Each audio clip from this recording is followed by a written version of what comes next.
Corey, I think it turns your oh, there you go. All right. Right. So, this is your first call. Yes, it is. Uh-huh. I detect an accent. Where do you live? New Zealand. New Zealand. Okay.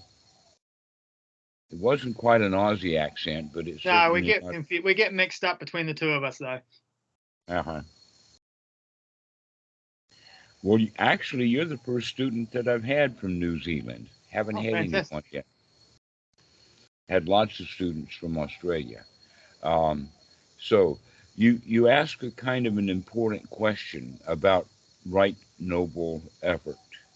Um, the the way to easily describe it is that right noble effort is the absolute least amount of effort needed to get the job done.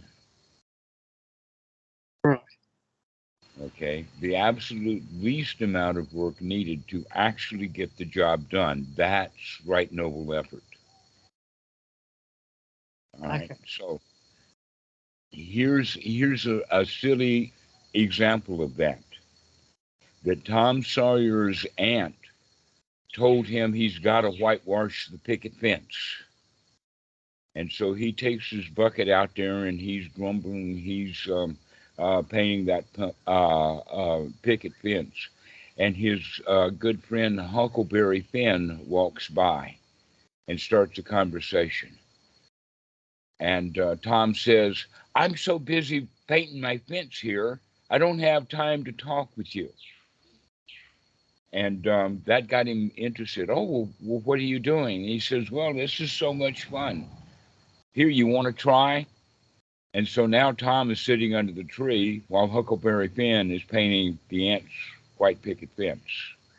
Right. That's right effort on Tom's part. The least amount of effort to actually get the job done. All right. So, in fact, not wanting to paint the picket fence was a whole lot of work for Tom. But he started to enjoy it, and that was a whole lot less effort because he's enjoying it. Mm. And then he got his friend Huck to actually do it for him. Right. Okay. So then he doesn't have anything to do. All right. So that means that in a way, right noble effort is to give away all the work, Okay. to let it go, to drop it. It's not important. Or if we're going to do it happily. Mm. Okay. So this is the right noble effort that we take when we're practicing correctly, and most don't. The reason that we don't practice right noble effort is because we want something.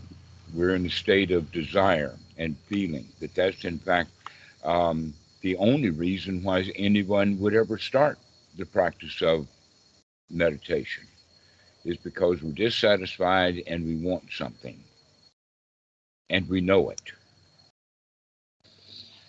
That people are often dissatisfied and they don't know it, but they blame whatever it is on someone else. Mhm. Politicians are very good at blaming other people for things. Oh yeah. Hmm.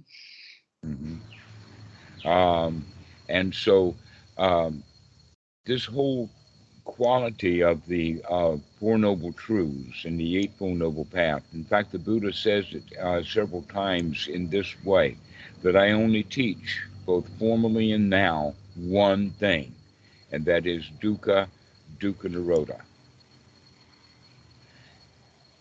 Now, that can be completely liberating. Just understand that all we need to do is to have the wisdom, the insight, the ability to see the dukkha in time to avoid it completely. And the longer we wait with it, sort of like when we're stabbed with a knife and then we give the guy a chance to grind it in, okay, it's better to stay away from guys with knives. Yeah. It's it's better not to get close to a knife. It's better to resist the knife, and it's better to pull the knife out at whatever level that we're talking about here. So, with the meditators, then the unwholesome thought will come, and they don't remove it. They keep thinking about it and thinking about it. Problem solving, we call it.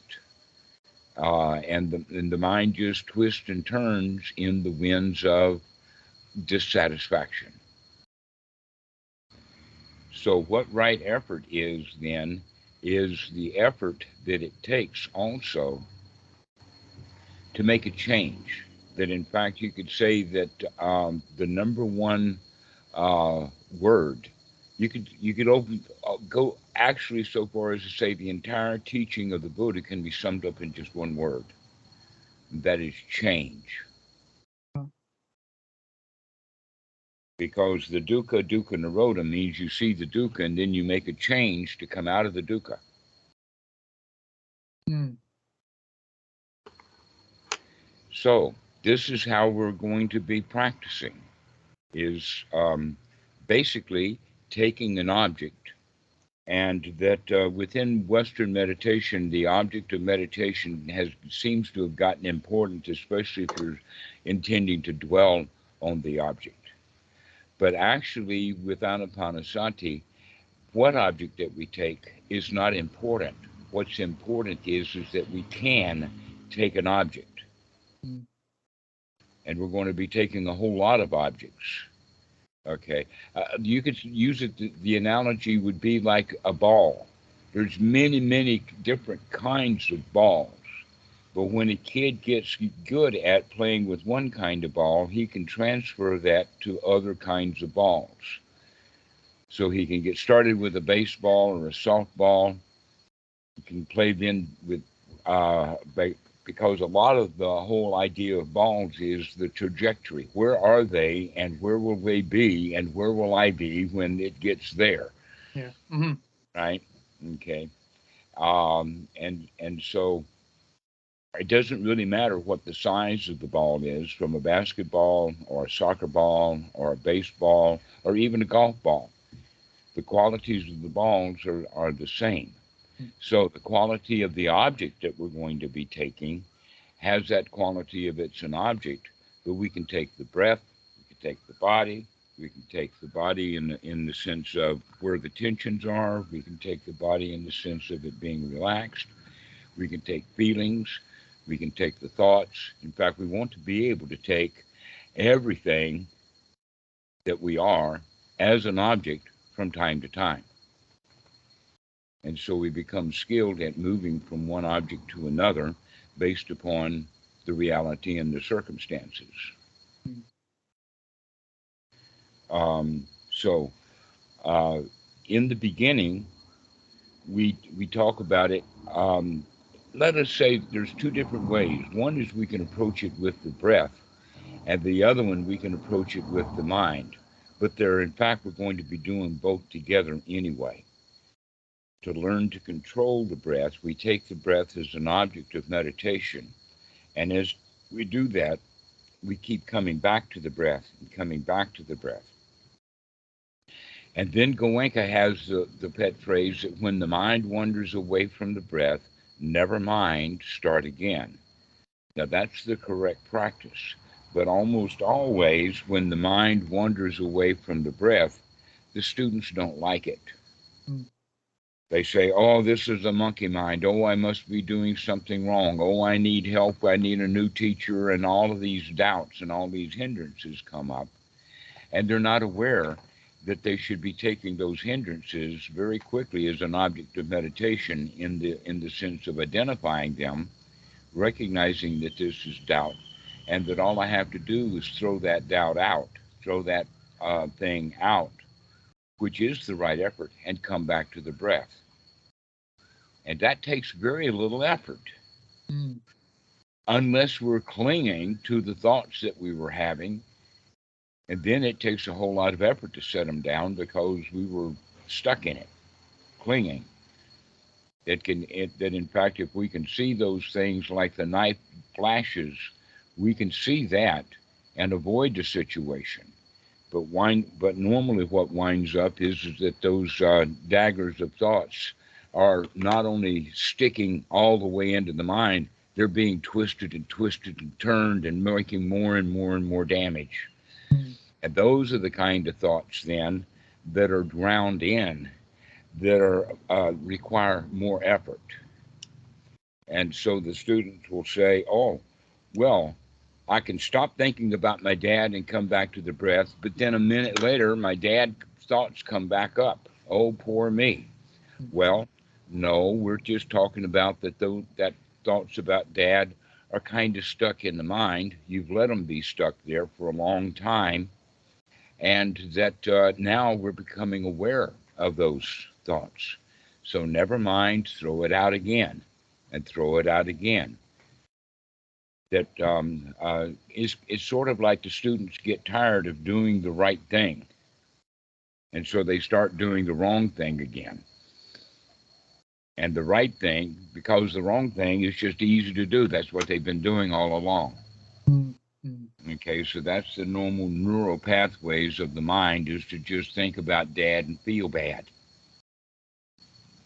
So the right thing to do is to recognize immediately, hey, I can think of something better. And so we do. That a way of stating it then is that any thought that we have could in fact be improved if we just look at it. Any thought can be improved. Right. But let us say hypothetically that there is a thought that comes by that is so marvelous, so magnificent, so wonderful that it couldn't possibly be improved. Well, at least then we can recognize that that's the kind of thought that we just had, and we can congratulate ourselves for that. So we, in fact, can improve it. Mm. Right. Yeah. All right. So any thought can be improved. And oh, poor me, my dad's bothering me in my mind is not a healthy, wholesome thought. The kind of thought that we'd have is, never mind, I don't need that right now. And eventually that comes to, wow, I can throw that kind of stuff right out of the mind. Mm. So we're looking for success, we're looking for satisfaction. And so the way that the Buddha talks about right noble effort is the actual right noble effort is to change the thoughts that we have from unwholesome thoughts to wholesome thoughts, to change our viewpoints, to change our attitudes from unwholesome to wholesome. And that's all there is to it. That's actually easy to do. So Mm. now we're back to that point about that the right noble effort is to the least amount of work to actually get the job done. And what is the job that we've got in front? The number one job is to remove the hindrances. Now, why do we call them hindrances? We call them hindrances because those kind of thoughts hinder us from feeling the way that we would want to feel. That our hindrances is what keeps us feeling the way that we have been feeling. We get into a habit of the way that we feel, basically from early childhood, that we go through several phases. One of them is the phase of, let us say, 2 and 3 years old, where the child is very curious, uh, tears up his toys, uh, makes a mess, that kind of thing. And then the next phase is when little Johnny is put to work. He's now mommy's little helper. Okay, do your homework, learn your ABCs, learn your one, two, threes, pick up your clothes, all of that kind of stuff. And that's when the critical thinking comes in. Before that, mommy nurtured her child. That whatever he did, he got some fussed at, but normally it was okay. He's still just a tender infant. Mm. That example that I like is that when a newborn is born, it's generally about 2 or 3 days before they pop out their first turd. and everybody is happy. Even grandma wants to inspect it. Okay. But when that same kid is 16 years old and he pops one out on the floor in the front room, people are going to get really critical of him. Yeah. Yeah. Okay. All right. So, what used to be in early childhood quite okay for the child to do, now eventually it becomes wrong and we are criticized for it. And we feel bad when we're criticized. Mm. Okay. So we get in the habit of doing wrong, getting to the habit of being criticized, and get in the habit of feeling bad. And we carry that off into our future. That in fact, that being criticized keeps us in the position of being a victim. That every child that's born is born as a victim. Mm. Every one of us. We can't feed ourselves. We can't put on our clothes. It has never happened in history, though there's been stories. You can guarantee that it's never happened in history that the newborn baby, um, let us say, at that point when the doctor is holding that infant up and giving him a slap on the butt to take a deep breath, there is no baby in history has turned and looked at the doctor and says, "Leave me alone, stop that." No, the infants don't even have the language to do that. All they have the language for is the beller. Mhm. So we start off completely as a victim. And the way that our society raises us and treats us, we remain in that victim's mentality our whole life. And that the way that it manifests itself is in the sense of we need help. We need mommy's help to put our shoes on. We need mommy's help to put the clothes on. Now we need mommy's help to do our homework. We need mommy's help. We need help someplace. And then in fact, this is what religions are all about, is promising that you can get the help that you need when in fact nobody can help you. That's the real teachings of the Buddha, that in fact an example of that would be a child who is taking piano lessons. And if he doesn't practice this week, the teacher's going to know it, right? Because she can hear the playing and the fact that he can't play the piece that was assigned to him and that kind of stuff. But sitting in the meditation hall or in general, we do not know what's in the minds of other people. That in fact, some people are quite skilled at lying and other people are quite skilled at running their mouth while they don't know a thing about what they're talking about. Yeah. Mm-hmm. Okay, so we don't know what's in the mind of other people. This is, in fact, what the whole definition of the second noble truth is really all about. The cause of our dissatisfactions come from within one's own mind. The greed, the ill will, and our delusional systems that keep that greed and ill will going and keeping us dissatisfied. What that really is pointing out is the second noble truth is all about you've got to do it for yourself. You cannot get help. No one's going to do it for us.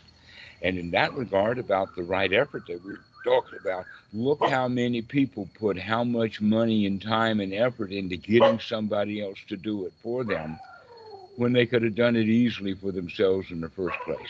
Yeah. Mm-hmm. Okay. Like, for instance, how many visits to the hospital and how many visits to the doctor was actually needed, actually necessary? What, about 10%? Yeah. Probably that. Yeah. And so this is, in fact, what triage is all about. Is those people who have something minor enough that we don't even have to let them sit in the waiting room. Maybe they'll go home before we call them. Yeah. Yeah. And then those who really need something, we can treat them. So um, this whole idea then, that's a major form of doubt that keeps 90% of the people in the world from ever getting any real value out of the teaching of the Buddha, is that they're expecting the teacher or the guru or somebody else to do the work for them Mm. rather than them doing it themselves. So the next level of doubt is actually quite a lot of change to that right noble effort, in the sense that if you do something the very first time, it's more difficult. But if you keep practicing and keep doing it, it gets easier. That happens in the sense of driving a car. You learn to drive a car. The first time that somebody sits in the car, there's just so much to learn and do, especially in the old days when we had automatic transmissions. So it takes a while for that 14-year-old. He may have to get up to driving that car a lot, maybe 2 or 3 years before he can actually do donuts. Yeah. Right? Takes some training. Mm-hmm. The first time we sit down in the car, we don't know what to do. It's hard work. We've seen Daddy do it, but doing it ourselves is quite difficult.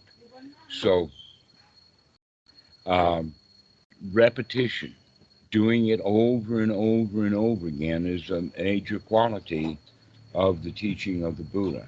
Because why? Because what we're doing is very easy. It's dead easy. But we have to keep doing it over and over and over again. We have to practice. Mm. Instead of doing something that's very, very hard and working very hard to get it done, instead we do it very easy and do it very often with repetitions. An example is someone walking into a gym cannot go to the dumbbells and put 100 kilos on each side and then lift. You can't do that. Nobody can, right?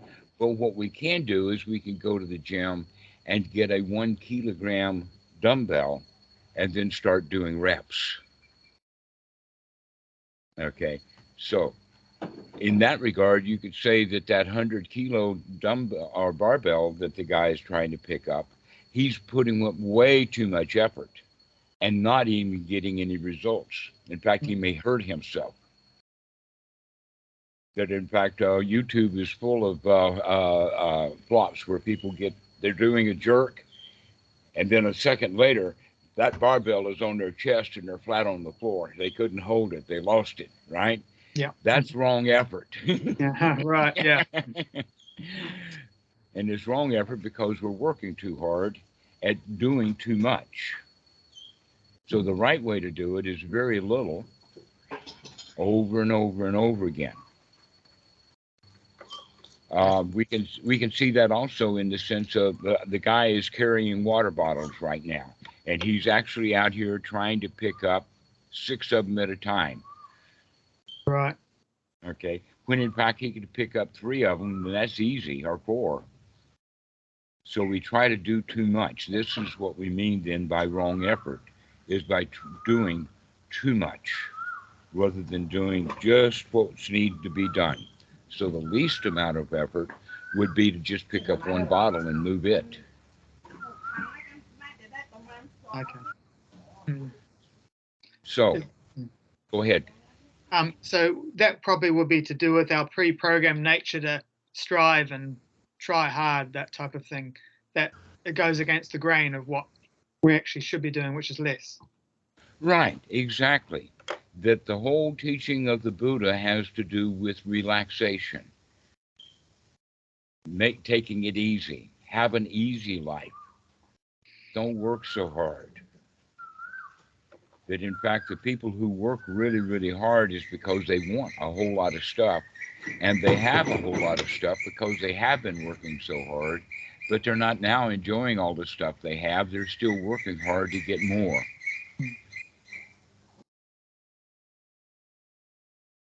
Yeah. That in fact, possibly the right thing to do for our civilization is to lower the retirement age to say 40.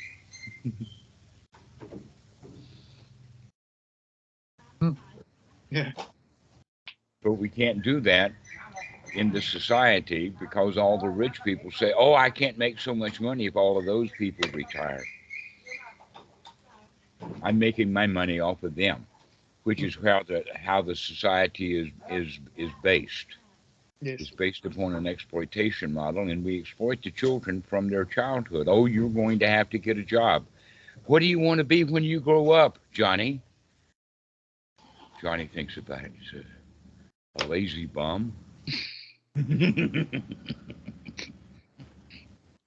Yeah, yeah, yeah. Mm. So, when we take the Eightfold Noble Path in this regard and understand that right effort, we can put that now into, well, how do we apply this right effort? And this is where the rest of the Eightfold Path comes into.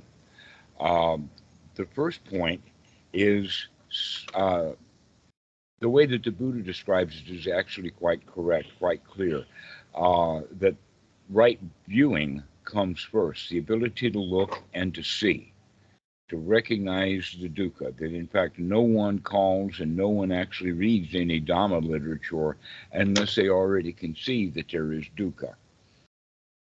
Okay, we actually could see it from the beginning. We're actually smart enough. There are quite a lot of people who are in fact not. The psychotherapists for sure know that there's a whole group of kind of people that they can't help, like sociopaths, because the sociopath is going to bring all the problems on the therapist. Mm. Oh, I paid you $300 an hour for a year, and you didn't fix me. Yeah. Mm-hmm. Or that kind of thing. Um, so we do recognize that there is some dukkha.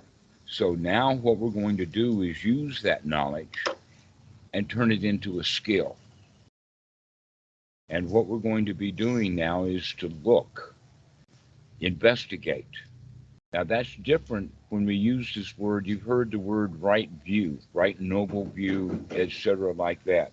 We also have the concept of personality view, and the important point to recognize is that the word view in English language is used in multiple ways.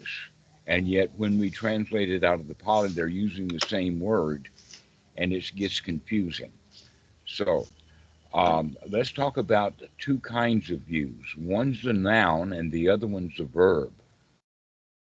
So a viewpoint, or the view on television, is all about opinions. Okay, my view of this or my view of that. And that normally there is a wrong view. And that wrong view is, we could actually in modern times refer to it as progressive. The progressive view is a wrong view. Why? Because the progressive saying we can change this society, make it better at no cost. Mm. In other words, they're saying I can go around and harm people and get away with it. That I can get what I want. I can make the changes that I want, and other people won't suffer for it. Or if they do, I won't suffer for it because they do. Mm. Okay. And then there is the right noble, excuse me, the right ordinary view that people have, which could be summed up into the statement of, oh, no, you can't. You're not going to get away with it. We're going to keep things the way that they were. You could refer to this as the conservative view, the religious view, the view of, it's kind of stated like this: we're going to make sure that you can't get away with it. We're going to hire police, we're going to get an army, we're going to get a prison warden, we're going to get teachers, we're going to get uncles and aunts, and we're going to make sure, kid, that you don't get away with it. Mm. And if that don't work, we're going to get a priest. And so that's where all religions and everything comes from. It comes from trying to control other people. That in fact, in our society, in every society, we give children a set of rules because children are too dumb, too stupid, too not wise enough to figure out what's right and what's wrong by themselves. In fact, adults can't do that. How can we expect kids to do it? Yeah, that's true. Mm. And so we give the kids a set of guidelines, a set of rules.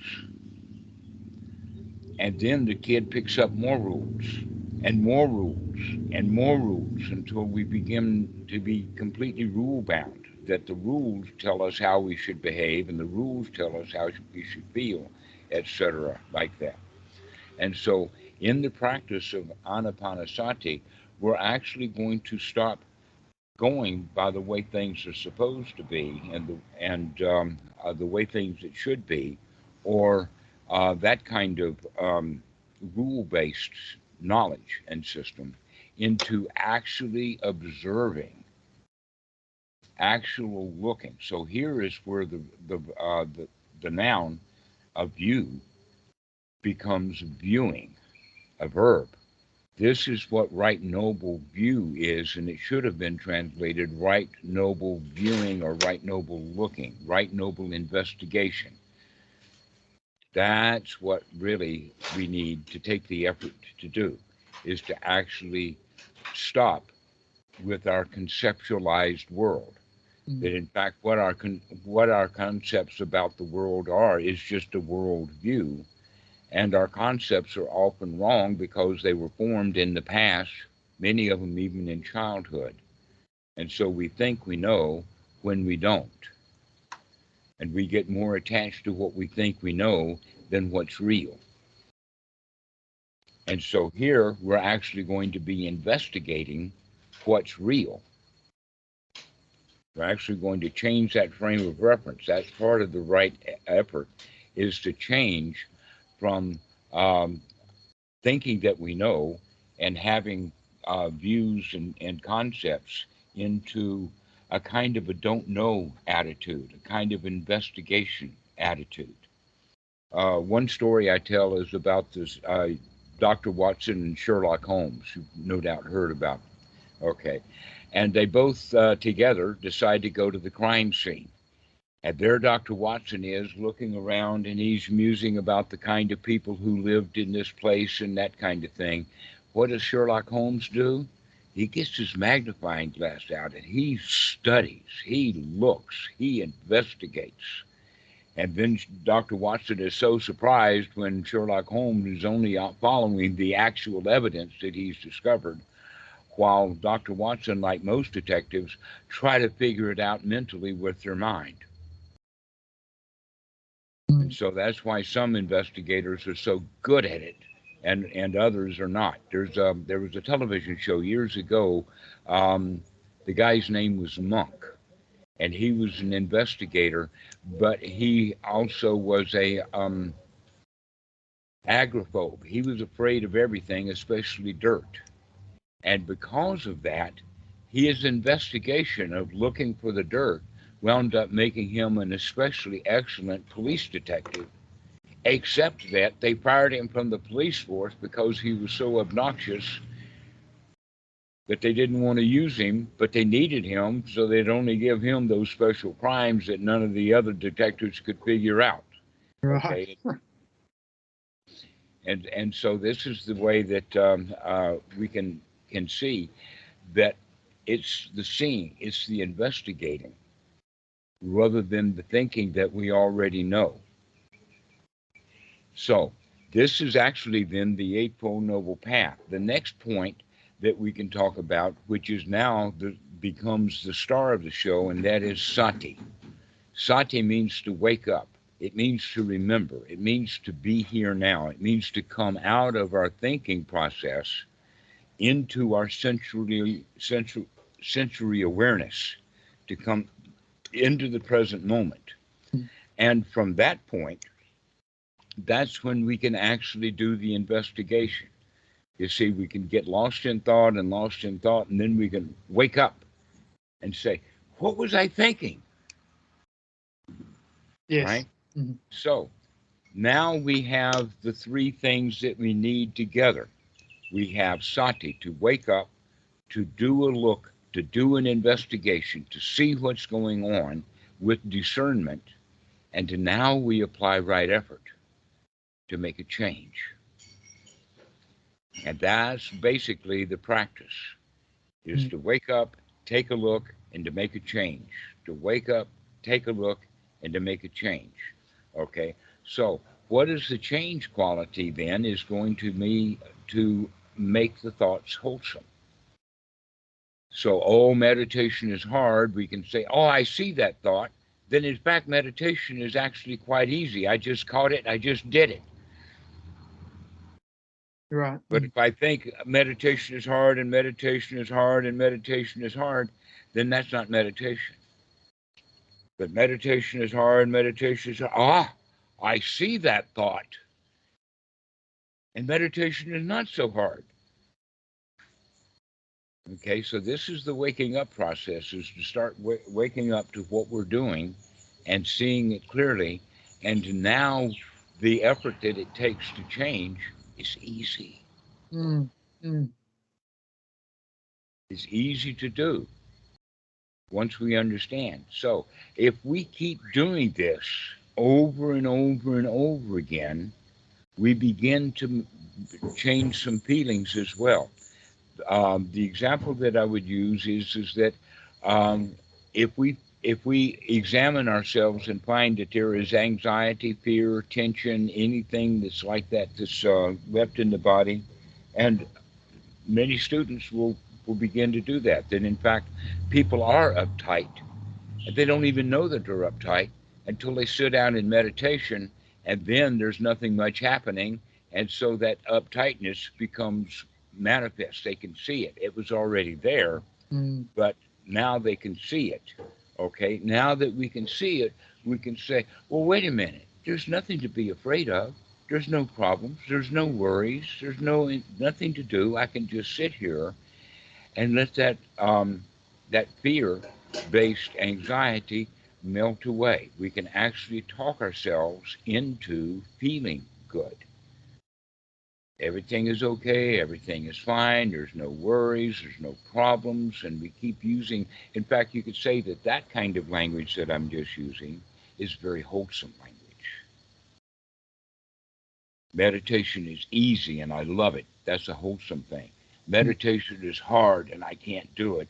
That's unwholesome, based upon the victim's position. You can, in fact, see that one of them was said by a victim and the other one is said by a champion. That we're beginning to change our attitude here. So if we can get the body into, like just in your room, you can close your eyes and be alone, going into seclusion. Don't have to go to a retreat or something special. We can just get ourselves alone, sitting down, so that the body feels safe. You don't want to try to meditate in a police station or out on the highway. Those are No. dangerous places. You want to go to a sanctuary, a quiet place, and so that we can feel safe and secure. And in that safe and secure spot, with the body feeling that way, it's easy enough then for us to talk ourselves into feeling safe. So we use the body and we use the mind together to start working on the feelings that we can, in fact, change the way that we feel. This is a major part of the training of the Buddha, especially in the Anapanasati Sutta, that we're actually going to develop the feeling of sukha, which, by the way, is exactly the opposite of the word dukkha. Dukkha means dissatisfaction, and sukha means being satisfied, Mm. being in a state of pleasure, safe, secure, comfortable, and satisfied. And so we do that with right effort. Over and over again, we change our dissatisfaction into satisfaction. We change our wanting the things that we don't have into, well, it's okay that I don't have it right now. I don't need it right now. I'm okay right now. And then later, when we develop good wisdom, we don't want any things that we can't have. We're wise enough to want the things that we can have, and then we get our way every time. So would you say it's like a certain amount of reprogramming the self? This is exactly what we're doing. Or a better way of saying it is that we're actually doing some programming. Right. That the baby, when it's born, has a certain amount of programming built into the DNA. We call this instinct. The instinct to suck. Okay? And guess what? We grow up sucking to the point that life sucks because we're not doing our sucking wisely. But that's an instinct. We are born to suck, and so these instincts then um, interfere. One of the most important of the instincts is the self-preservation instinct, which gives rise to our personality view of this is who I am because this is me. And that self-preservation instinct is natural. It keeps us alive. That every one of us would have been dead by the age of 20 if we didn't have any fear at all. That fear keeps us alive. Fear keeps us from jumping in the river or jumping in the fire. It prevents us from walking out into the road to chase the ball. We remember to look for traffic. That our fear keeps us alive. But there's a whole lot of false positives. We need that self-preservation instinct until wisdom kicks in, and now we don't need the instinct anymore. Why? Because with wisdom, the example of that is that the guy's walking in the city and he decides not to take the shortcut because who knows why, but if he takes that shortcut, there's going to be robbers down in that alley. It's better to avoid alleys. Okay, don't take those shortcuts. Stay out in the light, and then you'll be safe. Okay, and so this is the way that wisdom comes in and takes over, so that we don't need the instincts of fear anymore, but we also will continue to deal with the fear until we can begin instead of because a lot of the fear comes from criticism, critical thinking, criticizing ourselves, not up to scratch, etc. But the fear will subside if we begin to have nurturing thoughts. We nurture ourselves. Everything's going to be okay. Everything is fine. But we need to actually be in a safe and secure environment. So the reality is that it's safe and secure. And that, plus talking ourselves into feeling safe and secure, will then bring about that feeling of being safe and secure, comfortable, satisfied. So we need to practice this because we have been raised in a state of fear. That we're not just afraid of walking into the road and getting run over. We're also afraid of that big kid down the hall.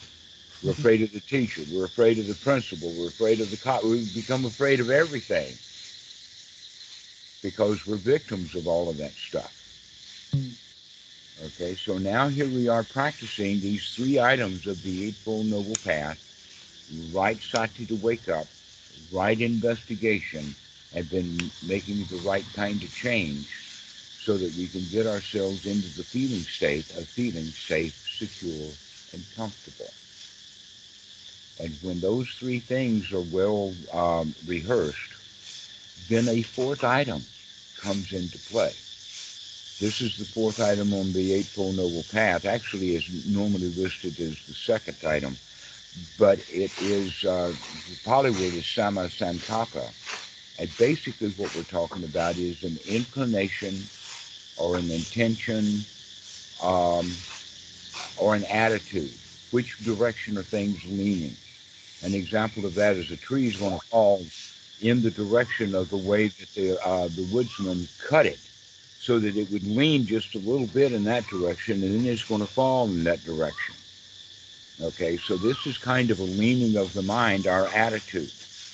And our attitude determines what kind of thoughts that we're going to have.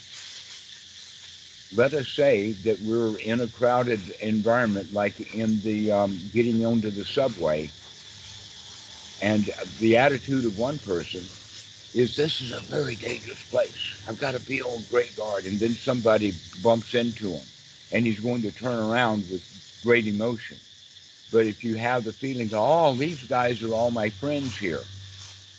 Okay, let us say that it's a group of students from particular schools that are all riding the subway together and they know each other. And so when one student bumps into another student, they know who he is. he's not going to get outraged. Mm. Okay, and so we can say that getting bumped in the in the subway has a whole lot more to do with our attitude in the moment than it has to do with getting bumped.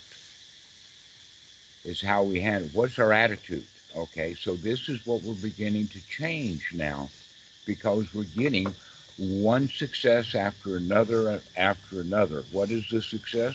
Of being able to feel safe and secure, comfortable, and satisfied. With that satisfaction happening over and over again, we begin to develop the attitude, I can do this. I can do this. And then eventually we get to the point of, it does not matter what kind of hindrances that come into the mind, I can clean those out. All I have to do is remember, and I can clean the mind out no matter what troubles. Mm. Okay. Now this state is where the Buddha says is that when the person begins to develop the attitude that no matter what hindrances, no matter what obstructions, no matter the situation that occurs, I can clean that stuff out and come back to the reality of the situation, to be in the here now, to be in our senses, to be able to handle the situation um, like a champion would. Okay, the Buddha says that this state is the first knowledge on the path. The very first knowledge is the change of attitude from the loser to the winner. And the Buddha says that this is supramundane. It's not. It's above the world. The world is having to have to deal with the world in our way of looking at the world, rather than having the attitude of, oh, I can handle this. It doesn't matter what's going on. I can handle it. So this is actually part of the path. This is the first step on the path. This is, in fact, noble. It's a noble way of looking at it, that I can handle anything. And this also is written that this is not held by ordinary people. Ordinary people never get that confidence. So, if you remember a while ago, we were talking about the fact that people are insecure and feel that they can't do it, that they need help. Mhm. Okay, so now we're at the second level. The first level we got over. Nobody's going to do it for me. I'm going to have to do it myself. So now we've come up with, yes, I can do it myself. I have come over that hurdle. And so this is now the place that we've gotten to, is that I can do this. I can clean out the mind. I can see reality as it actually is. Mm. And that gives us great confidence. Sada is the word for it. And uh, the way to mention it so that the students really get it is, you've heard that the Buddha was known as a lion, Mhm. as a bull. Okay, this is it. That attitude, that can-do attitude. I can handle anything. I can walk into and sit down into any assembly of any people. I can sit down at a PTA with a group of mothers. I can sit down in the hall with only math professors. I can sit down with the legislators. I can sit down in any group of company of people and handle my own and understand what's going on and not become afraid. I can handle anything. So this is the attitude that we're looking for, is to be able to handle anything. And this is part of the Eightfold Noble Path. A lot of people don't know that. Mm. So with this fourth thing, we begin to bring the mind together. That we're normally a crowd. We've got this conflicts with that. My mommy told me this, and daddy told me that. I don't know what to do. You know, the teacher says this and the other teachers say that, and we wind up being confused. But with this practice, we're not listening to any of those old stories that we heard. We're investigating and looking at what's real right here, right now. And so we throw out all of the old rules and see the way things are right now. In that regard, the mind now becomes unified. It's unified in reality rather than conflicted with old stories. And so this is called Sama Area Samadhi, right, noble unification of mind. Here, the word samadhi is used the way that it normally is. It does not mean concentration. Right, noble concentration is not the way you would want to go shopping. All right, but right, noble integration, you might not even want to bother to go shopping. So, this is the whole quality then, is that the mind becomes unified. Here's examples of that. If the mind is unified, then we don't lie. There's no reason to lie. That we lie because we're divided. That we don't like something, and so we're trying to cover it up or whatever. Um, Also, when the mind is unified, there's no doubt. We can see clearly. If we know we can see clearly, there's no doubt about it. Um, and so when we are free from lies, free from want, free from doubt, when the mind is unified, then we don't want anything anymore. This is where the sila actually comes in to fruit. Now, in the beginning, we have to teach children to how to live in a society because they've got no wisdom. Here, we have the wisdom. So with this, we can see that I don't want anything. Why should I hurt anybody? I'm not going to hurt anybody if I don't want anything. I'm not going to steal if I don't care about it. I'm not going to lie to people if I don't care. So this is where the real sila comes from. The real morality is coming from the fact that the mind is now unified. It's satisfied. It's content. And it's a winner. So we don't need all of that stuff. You see, mostly when we need something, that means that we feel incomplete and unwhole without it. The guy will tell the girl, I can't live without you.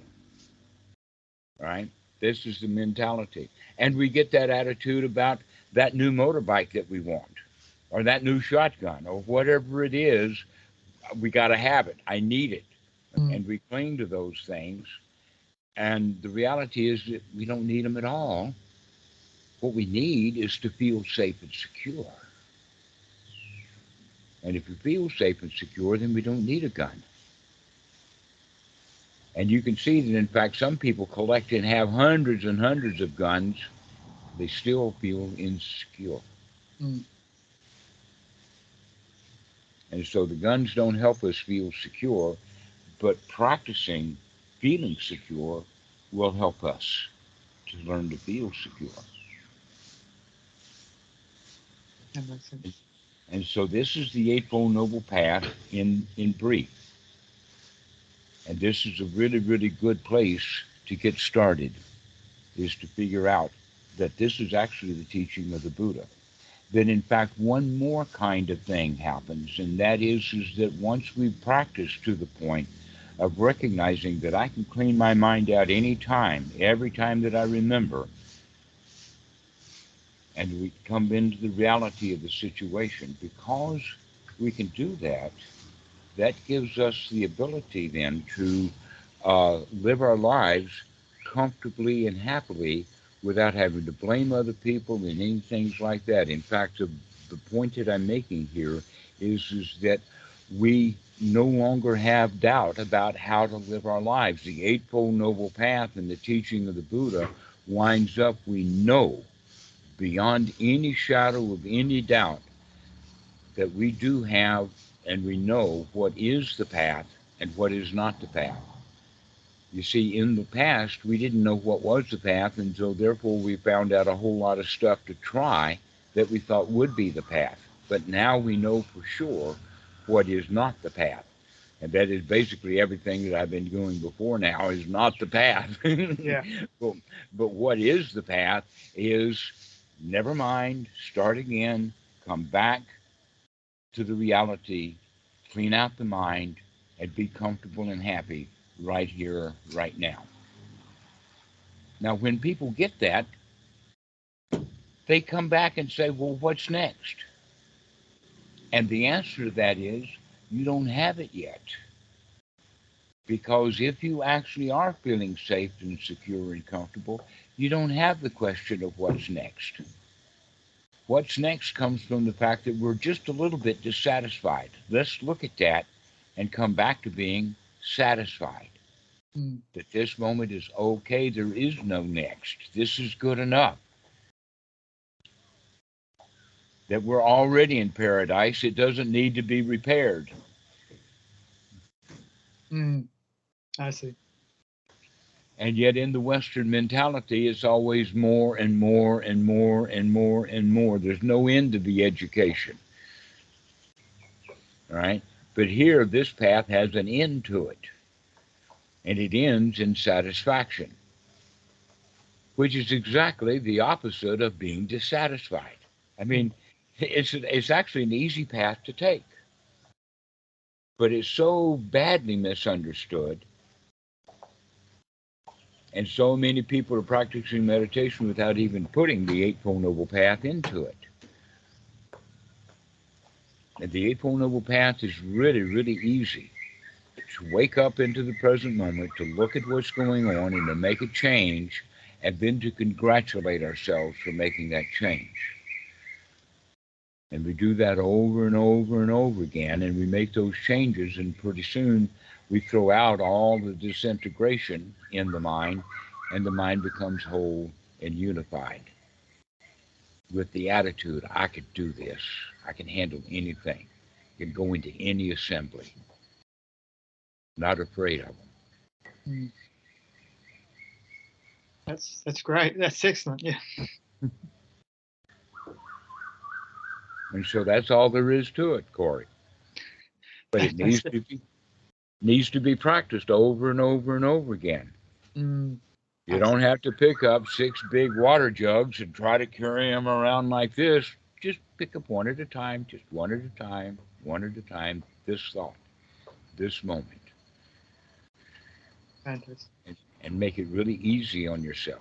This is an easy practice, but we have to keep doing it over and over and over again. I see. Just like a water bucket, one drop at a time will eventually fill up.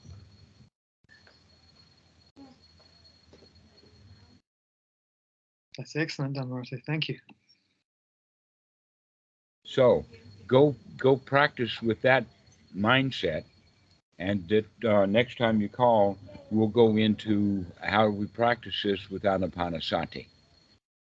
That in fact I've been giving you an awful lot of Anapanasati already, but we'll put it into context next time. Excellent. Thank you very much for that, Dhammarato. That's excellent.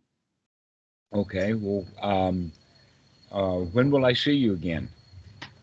I will try to possibly next week. Okay. We'll see you next week then. Fantastic. Thank you very much, Dhammarato. This has been a good talk. I've really enjoyed it. Great. Corey, good to have you as a new friend. Fantastic. I'm very pleased. Thank you. Okay. Bye-bye. Bye.